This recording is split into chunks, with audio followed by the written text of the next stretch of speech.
Hello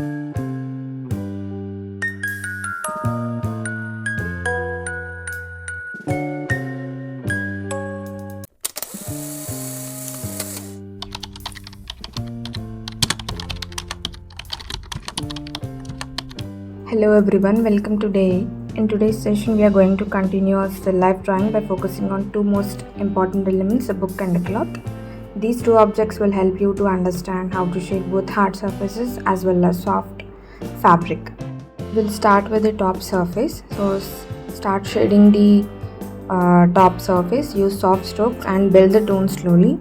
Smudge with the stencils, make it very smooth. The texture of the book should be a little bit rough.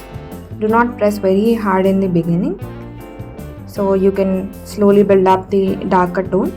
Use the lighter pressure compared to the darker side when doing on the light. Make sure that the transition looks very smooth. And now add the details. Darken the edges slightly to give the book thickness, and you can also add some light lines to show pages on the sides.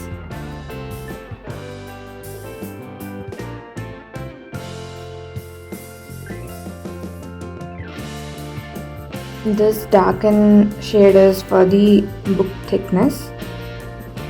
The cover of the book will always be thick. With the stencil only, you can add some light lines, so this creates the pages of the book on the side. So smudge very smoothly. You can use pencil for some texture, small lines, so that it creates a rough texture to the book. Make sure that all the edges are in the darker shade.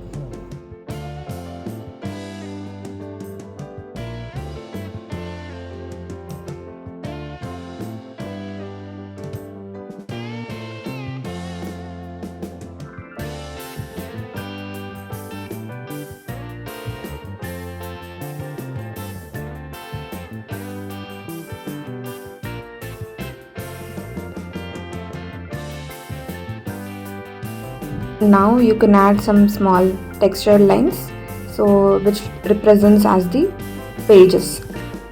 So you can smudge with your finger as well.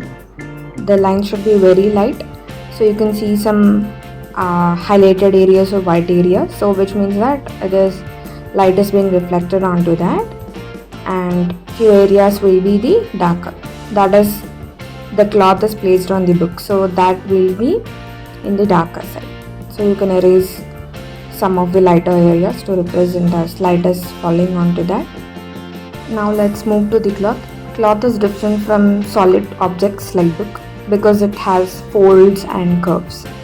So we have to start lightly by sketching the shape of the cloth.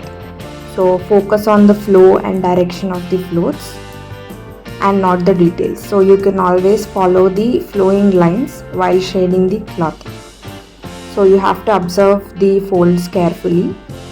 Each fold has three parts, that is a highlighted, the midtone and as well as the shadow. So first you have to shade very lightly. Make sure you have marked all the folds, that is the darker sides and lighter sides. So if you observe, in few areas I have shaded the darker. So these are the usually inside the folds where light cannot reach. So slowly you can smudge. Use very soft and gentle strokes. Do it very slowly, following the direction of the fabric. So this is very important to make it look very natural. The cloth where it is placed on the book, so those areas are little bit dark because there the cloth is little bit fold towards the downward side. So that area should be little bit darker compared to all other folded areas, so that it should look like the cloth is folded and it is placed onto some ground. You can add some midtones around the darker areas, so blend gently to create these smoother transitions. So leave the top parts of the fold lighter. These areas catch the most of the light, so that is the reason some areas I didn't even shade.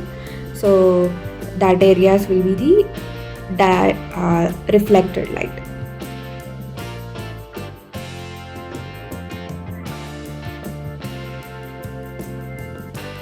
So to enhance the realism, increase the contrast and make sure that shadows are very deeper and highlights are completely clear.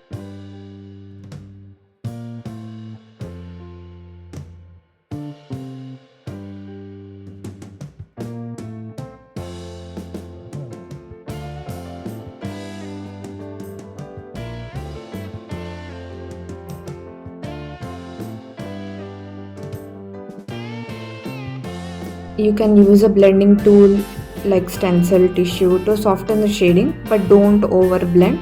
Keep some texture visible, so it will be looking as a cloth has some texture of smooth kind of thing.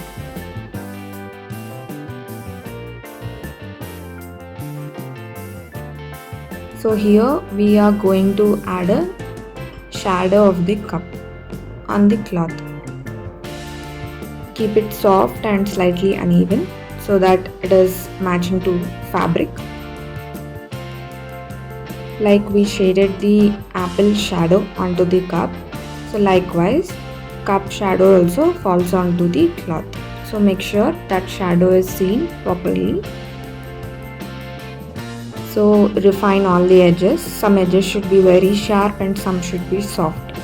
So this variation makes the cloth look more realistic. Finally, you can cast the shadow under the cloth. Keep it uneven to match the fabric, and it should look more grounded and realistic. And you can add the shadow for the book as well. Now our whole still life drawing is completed. Make sure that you practice this slowly and observe real objects around you. See you in the next class. We'll continue improving our composition skills. Thank you for watching and keep practicing.